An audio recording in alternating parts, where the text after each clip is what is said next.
Picture muna tapos i-ano, pagsend. Video na yan. Naka-video na to. Narito naman po ang ating mga grupo ng bus preaching. Ngayon po ay ang aming gagawin ay sidewalk evangelism. Ayan, public ministry, public preaching. At magbabahay-bahay din po tayo mga kapatid. At patuloy tayong gumawa sa gawain ng ating Panginoon. Ayan.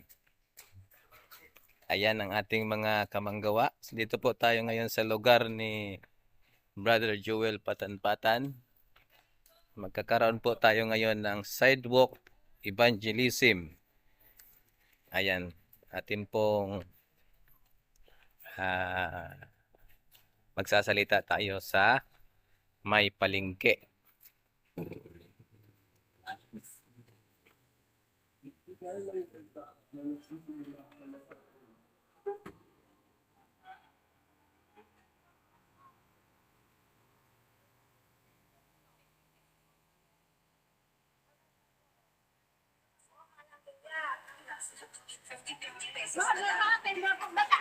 Ayan, si nanay, nagtitinda ng mga prutas.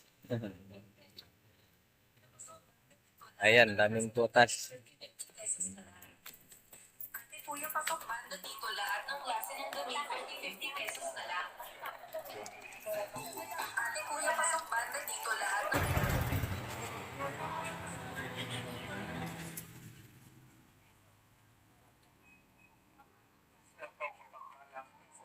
Sa bawat isa sa atin, mga minamahal ko, mga kababayan. Kami po ay narito sa lugar nito upang magpahayag ng mga salita ng ating pong Panginoong Diyos. Na ito po ang ibinigay sa bawat isa sa atin na tayo ay mahanda sa pagparito ng ating pong mahal na Diyos. At kami bilang mga likod ng ating pong mahal na Diyos ay patuloy po nagbibigay ng babala sa lahat po ng mga tao na maabot po ng pabalita ng ating pong mahal na Diyos. Kami po ay maglilingkod sa inyo ng mga salita ng ating pong mahal na Diyos at ito po ay aming ibahagi sa inyo na paikling panahon lamang at ito ay aming gagawin dahil ito ang pag-ibig ng ating pong mahal na Diyos. Sa mga oras na ito, ating po mapakinggan din ang mga mensahe ng awit na ipagkaloob ng ating pong mga kasama na maglilingkod sa salita ng ating pong mahal na Diyos. Kami po ay mga membro ng Seventh-day Adventist Church na kami ay mga lingkod at mga missionary upang ipaglilingkod ang salita ng ating Diyos. Tayo po'y makinig ng awit na ipagkaloob ni Clara at ang ating po makinggan o ating mapakinggan ang salita ng Panginoon mula sa ating lingkod din o kasama ni Brother Donatos. At sa akin pong mapakinggan din ang mga mga kaibigan, bumahagi rin po kami ng mga pamphlet. Inyo lamang pong tanggapin ang mga pamphlet namin pong pamahagi. Ito po ay libre. At wala po kayo babayaran sa mga pamphlet sa mga babahagi po natin. Ito po pakinggan ang awit ni Pagkalong. Okay po, muna ay manalangin ang kaibigan. Mahal namin Diyos, salamat po sa pagkakataon ito na kami po ay makapagbahagi ng salita ng aming inyong mga salita sa mga kababayan namin sa lugar na ito. Tulungan, samahan niyo po kami ng inyong pong mga salita na gusto may pamahagi, ito po ay maunawaan ng bawat isa. Sa pangalan po ng aking Panginoon. Amen. klase ng damit, 50 pesos na lang. 50 pesos na lang.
Libre lang yan, ma'am.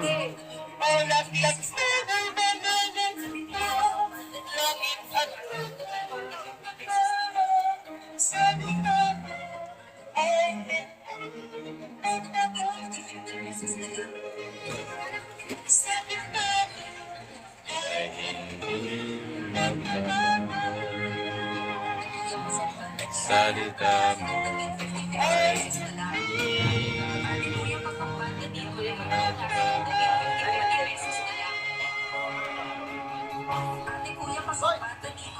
Isang mapagpalang umaga po mga kapwa namin, mga kaibigan. Kami po ay narito sa lugar po ng Bandaya.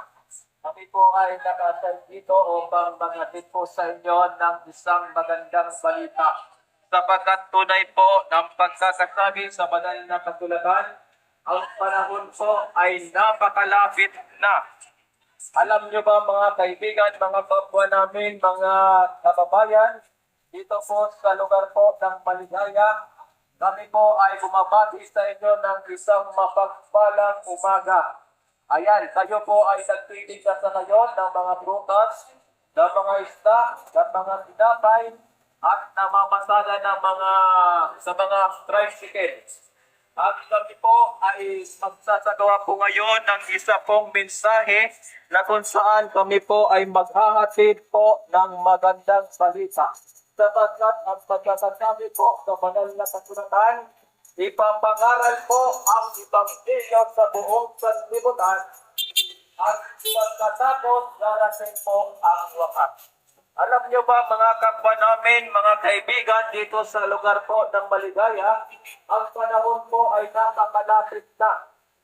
Ang pagkakasabi po sa Roman 8:17, ang Panginoon at ipangaral ang Ebanghelyo at ito po ay isasagawa.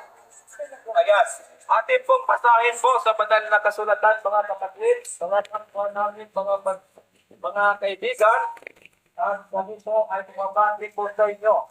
At kami po ay pangasamahan po ng mga literature evangelist. Kami po ay nagbabahay-bahay din mga kaibigan, mga kapwa namin, mga kaibigan, upang ihatid ang kapatid po sa ang panahon po ay malapit na. Kaya kami po ay nag-ahatid po sa inyo ng mga mensahe tungkol sa Roma 8:16 at 17, ating pong basahin mga kaibigan.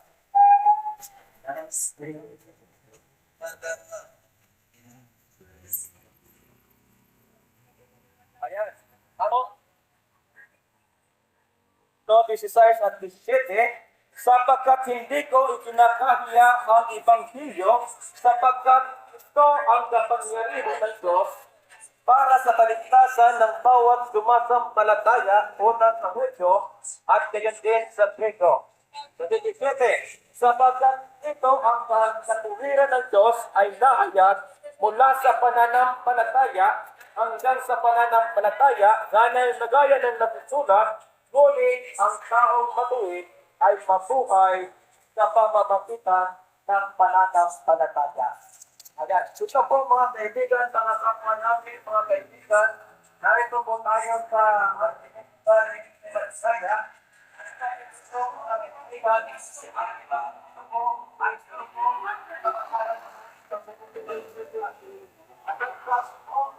ay kapagpapagyan ng Diyos sa bawat mga sumasampalataya. Kaya kailangan po napakalaga mo na tayo po ay mayroon pananampalataya sa ating Panginoon. Ayan po, sabahin mo na sa ating mga kaibigan, mga driver, ayan, mga pasahero, ayan po ng ating Panginoon. Sapagkat sa oras na ito, kami po ay maghahatid ng magandang balita sa inyo mga kaibigan. Sapagkat ang panahon po ay tunay na napakalapit na. Kaya kami po ay tumatayo po sa inyo pong harapan upang ipahayag ang mensahe ng mga napapanahong katotohanan. Sapagkat ang pagkakasabi po sa mga ang panahon ay napakalapit na mga kaibigan, mga kapwa namin, mga kapitbahay namin dito sa barangay ng Maligaya. Ayan, kami po ay nagpapahayag po sa inyo sapagkat ang sabi sa Revelation 14 verse 8, ang sabi dito, matakot kayo sa Diyos at pagbigay ng luwalhati sa Kanya sapagkat ang Kanyang pag-aton ay nagananap na mga kaibigan, mga kapwa namin, mga kaibigan. Ang pag-aton ng Panginoon po ay nagananap na po doon sa kalangitan, sa sanctuary po sa langit. Kaya ang panawagan po sa atin, tayo po ay magkaroon po ng takot sa Panginoon, sapagkat ang paghuhukom ay nagananap na mga kapwa namin, mga kaibigan. At sa kapitan, Ito lahat ng klase ng damit, 50 pesos na lang. sapagkat tunay na ang panahon ko Ate Kuya, pasukan na dito lahat ng klase ng damit, 50 pesos na lang. Nandito lahat ng klase ng damit, 50 pesos na lang. Ate Kuya,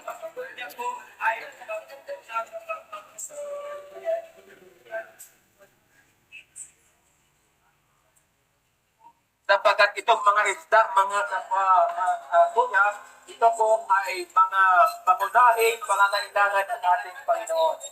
Kasi noong ang Panginoon ay makasabi gagawin kitang mamalakaya ng mga kaluluwa. Ayan.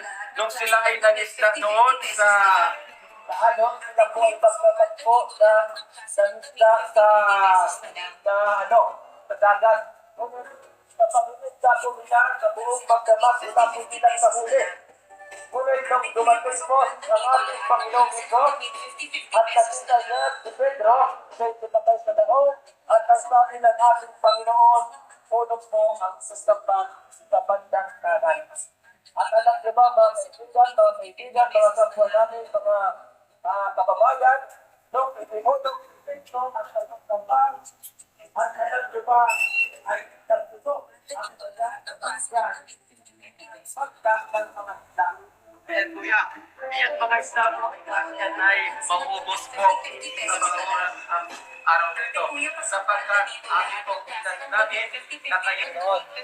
Sapagkat ang Panginoon po ay nagsasaray po sa ating hapon. Kasi nung panahon ni Noah, inunaw po ang sanlibutan sa pamamagitan po ng baha. Kung mapapansin nyo, mga kapwa namin, mga driver at mga pasahero at mga nasitinda po sa lugar na ito, kung makutunan nyo po ang po, kapag umuulan, yun po ay palatandaan na kung saan hindi na gugulawin ng ating Panginoon ang sanlibutan sa pamamagitan po ng baha. Kaya ang baha po ngayon ay nagaganap na lamang sa mga lugar-lugar at hindi na po buong mundo. Kasi nung panahon ni Noah ay tinunaw po ang sanlibutan sa pamamagitan ng baha at ang pinakamataas po na bundok noon ay naabot ng baha at napakaraming tao ang namatay noon mga kapatid. At ni Noah ay 120 years po nangaral. At alam niyo ba kung ano nangyari? Pinapasok si Noah ang mga taong taal pero hindi nila naniwala. Kasi alam niyo ba mga kaibigan, noong panahon yun ay hindi ko umuulan. ng klase ng damit, Ang 50 pesos na lang. hamog lamang po ang Ako ang mag